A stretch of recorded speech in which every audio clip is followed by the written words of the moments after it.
What's good? What's good, everybody? Welcome back to another episode of The Urban Platform Speaks. Make sure to like and subscribe as you tune into the channel and check out the content. With that being said, man, today's video is going to be about Joel Embiid, right? And Shannon Sharpe made some comments about Joel Embiid regarding him unable to stay healthy throughout his NBA career, right? And and for him not to be able to stay healthy, I don't think that's his fault. I just think, I mean, it's just bad luck in my opinion that Joel couldn't stay healthy, for the most part. I remember Shaq said that he thought that Joel Embiid was better than him, right? Which I disagree, but I just think, like, as a basketball fan, we never really got to see Joel Embiid. He didn't, in my opinion, develop to be the kind of basketball player that fans thought he was going to be because he couldn't consistently stay healthy. He had some really good years, but for the most part, Joel Embiid really couldn't stay healthy. And so Shannon Sharpe made some comments about him. Let me see. Joe Johnson and Chad Ochocinco made, they discussed it. So what I'm gonna do is I'm gonna play the audio from from Nightcap, and then I'm gonna come back and give some of my input. 29 points as the Rockets beat the 76ers 113-102 for the 8th straight win. Philly was missing Joel Embiid after he had an appendectomy. Man. The 76ers, who's fighting for a playoff spot, will be without Embiid indefinitely. He had surgery in Houston on Thursday after being stricken with appendicitis overnight. The Sixers have lost 3 straight and dropped into a tie with Charlotte for the 8th seed in the East.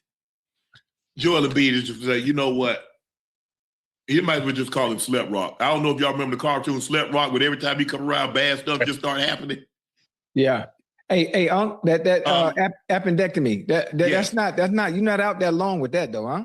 Yeah, you gonna be there for a minute, boy. They got to go inside and get them things up out. Damn. That's your appendixes. Yeah, they open you up, Ocho. Yeah, I know they open you up, but I'm just saying the time that he has to miss. Obviously, he'll be back. It's not. I mean, not maybe too long. Probably a week. Okay, that's not bad. Yeah. That's not bad. Long as it's not a significant amount of time, especially with them, getting ready for the playoffs. I think the thing is, though, Ocho, is that, and Joe, is that seem like every time this time of year is something. Yeah. You remember last year it was his knee, and it's been his knee, and it's been his back, and it's been his ankle. Mm-hmm. And like I said, I've never seen anybody with the only people that I've seen with more stomach issues than Joel Embiid is babies. I ain't never seen nobody have issues like him. It's something I don't know what's going on, and I'm saying that tongue in cheek, but he's had issues with his stomach before. Appendicitis, there's nothing you can do. Right. I heard it's very painful from people that've had it. Mm-hmm. It's like, oh, bro, they got you. Hey, if they have you doubled up, Damn. And clearly you do emergency surgery, but it's just like it's one thing after another. Yeah. I don't know. I'm trying to think the time, maybe once in his career that he's entered the postseason. And he's been healthy in his career, and he's been in the league 10 years. One time of all those years, because we see when he's healthy in the regular season, but he had to deal with. Wait, Joker alone. Hey, hold on, has there been a season? If he's been in the league 10 years, I'm not sure how many years he's been in the league. Has he had a complete season where he's been able to play 82 game season, or is he? He never played 82 games, and he ain't gonna ever play 82 games. Yeah, because of the size. There was a couple of seasons, Ocho, where you remember that he was having MVP caliber year. He ended up winning one that he was playing probably 68, 70 games. Okay.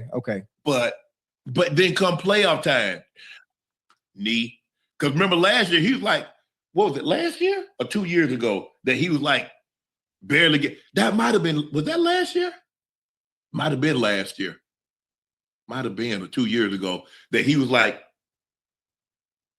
30. It looked like he was about 40%. Yeah.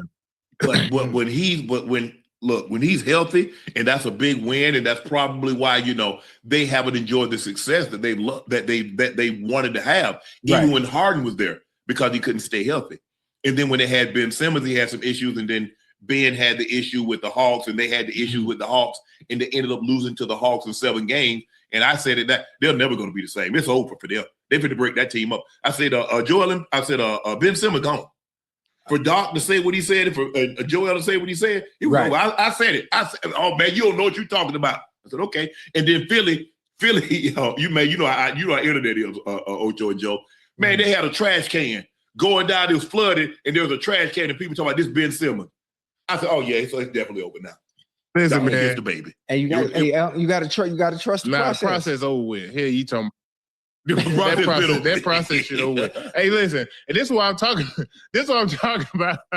This is what I'm talking about though. When Embiid don't play, you look at Maxey and Edgecombe numbers, they be totally different, bro. You know, Embiid is a ball stopper, Uncle Ocho, meaning there is not a lot of movement.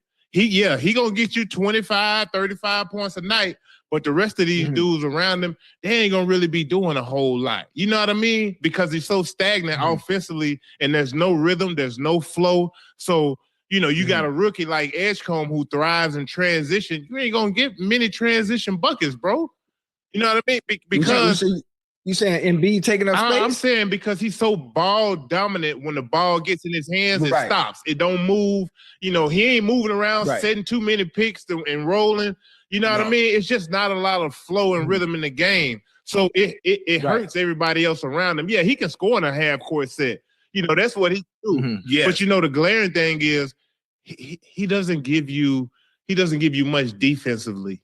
You know what I mean? He's spending expending all his energy on the offensive end, you know, letting you know that, look, I can still get 30 a night, you know, and we know that. But defensively, you don't see a whole lot of shot blocking from him. You don't see a whole lot of great defense. And that's kind of got Philly behind the 8 ball. So I don't expect much from Philly. I'm going to be honest with y'all. They're going to be a first-round exit. All right, so now my thing about Joel Embiid, I agree with what Joe Johnson was saying, right? Now, had Joel Embiid been able to stay healthy and work through those type of issues, as far as like having the offense not being stagnant because he was ball dominant, but I just think he was out too much, you know, in order to overcome some of those like weaknesses that they had in their offense. Because having somebody like Joel Embiid in your offense, it can be good or bad. The bad part is your offense is going to be stagnant. But the good part is that if you got a player like Joel Embiid, you got to be able to find a way to work through that. Like the Sixers wasn't the first team or the only team to have a dominant big man, right? Who else? Like think of Hakeem Olajuwon. He had an excellent low post game. But the team and the offense was not stagnant. And what you do is you have to have a really good point guard to keep the ball moving, keep the other guys engaged while, you know, the big man is doing his thing. Like, you don't really have to feed somebody like Joel Embiid a whole lot because he's going to maximize his opportunities. So you take a lot of times what you want to do is keep the role players engaged throughout the game and feed Joel Embiid, you know, on a consistent basis. But I think it's point guard play too. You got to have a right point guard. Maxey is a good guard, but he's not like a Chris Paul type of guard. Like Chris Paul would know how to play, you know, like just imagine if Chris Paul played and he was healthy and he had Joel Embiid. That's a championship type team because Chris Paul is a throwback guard. Chris Paul is the kind of guard who knows how to run your offense and how to keep everybody in the offense happy and keep that offense flowing. You know, it even showed when Chris Paul was when he was in Phoenix, you know, with Devin Booker, what's the big guy name? DeAndre Ayton.